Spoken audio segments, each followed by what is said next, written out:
Baik, Assalamualaikum. Apa khabar semua? Baik, inilah dia antara koleksi-koleksi saya berkaitan dengan buku yang bertajuk nasionalism.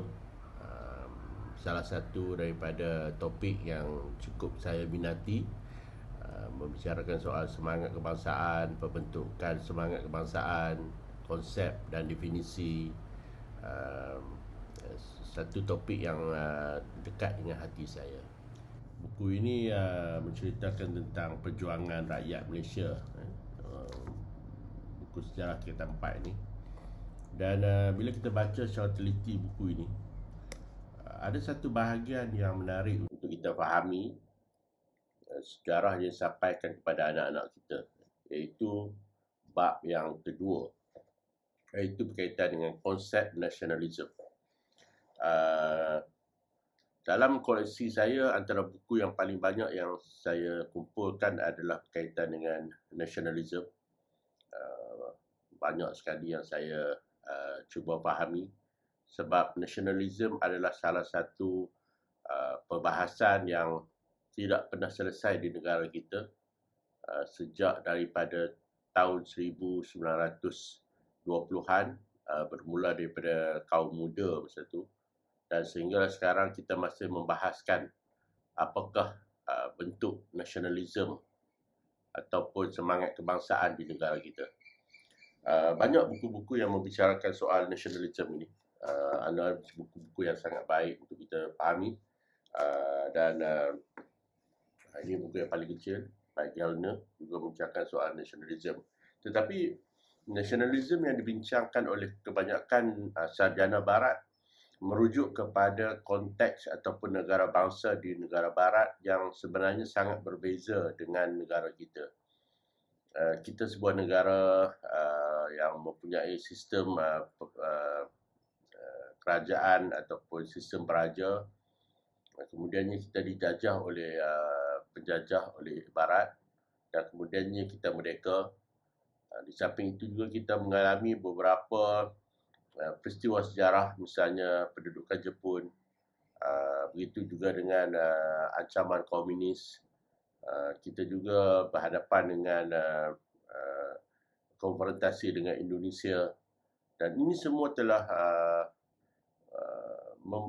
merungkai ataupun memberi kita satu ruang untuk memahami apakah bentuk sebenarnya semangat kebangsaan di negara kita.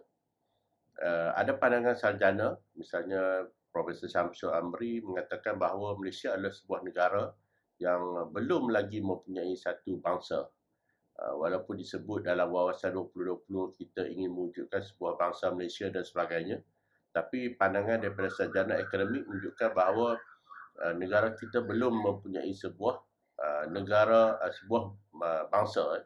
Walaupun kita telah mempunyai sebuah negara yang berdaulat, ada sempadan, sistem demokrasi, berparlimen, perlembagaan dan sebagainya, tapi bila kita bercakap soal sebuah bangsa, maka kita belum mempunyai sebuah bangsa yang betul-betul jelas bentuknya, dan juga kita masih mencari-cari di manakah rupa bentuk ataupun konsep yang kita persetujui sebagai sebuah bangsa Malaysia.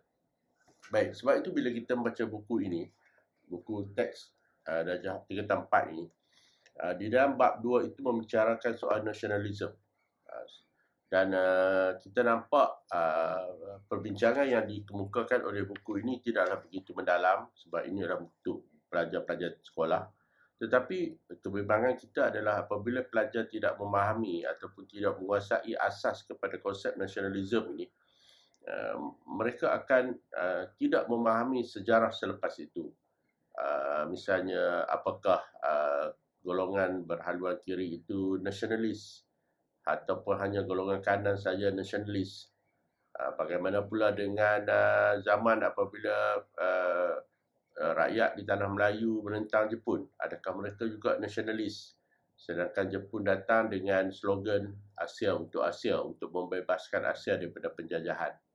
Jadi semua perkara-perkara itu sebenarnya dalam buku teks sejarah ada, tapi sukar untuk pelajar-pelajar menjelaskan, sebab kita menggunakan kerangka nasionalisme yang kita ambil daripada barat, yang bahasa mudahnya adalah satu semangat yang sayangkan kepada bangsa dan negaranya. Kalau kita baca dalam buku teks ini, kita akan dapati itulah istilah yang telah digunakan oleh penulis buku teks ini, iaitu dari segi definisinya, maksud nasionalisme di muka surat 22. Nasionalisme bermaksud perasaan cinta dan mendalam terhadap bangsa dan negara. Sedangkan kita tahu dalam sebuah negara yang belum mempunyai bangsa seperti negara kita ni, bagaimanakah nasionalisme itu perlu ditonjolkan, perlu dipamerkan. Apabila orang Melayu misalnya mempamerkan nasionalismenya, sayang kepada bangsanya, apakah itu bermaksud dia sayang kepada negaranya, Malaysia, ataupun bangsanya, Malaysia? Ataupun sebenarnya dia sayangkan negaranya Malaysia, tetapi sebenarnya dia sayangkan bangsa Melayu yang kita faham sebagai nasionalisme itu. Bagaimana pula dengan orang-orang bukan Melayu, orang Cina dan orang India, Kazan, Dayak dan sebagainya? Adakah maksud nasionalisme itu merujuk kepada bangsa mereka sendiri yang kita kenali sebagai ethno-nationalism ataupun semangat keetnikan, sayangkan etnik, bukan sayangkan bangsa tetapi sayangkan etnik, atau apa? Jadi persoalan berkaitan dengan nasionalisme dalam buku teks ini memang tidak begitu jelas dan sebenarnya bukanlah mudah untuk memperjelaskannya kepada anak-anak di peringkat bangku sekolah. Tetapi sesuatu yang harus dimulakan oleh ahli-ahli sejarah untuk lebih teliti mencari jalan bagaimana untuk menjelaskan konsep nasionalisme ini kepada anak-anak kita.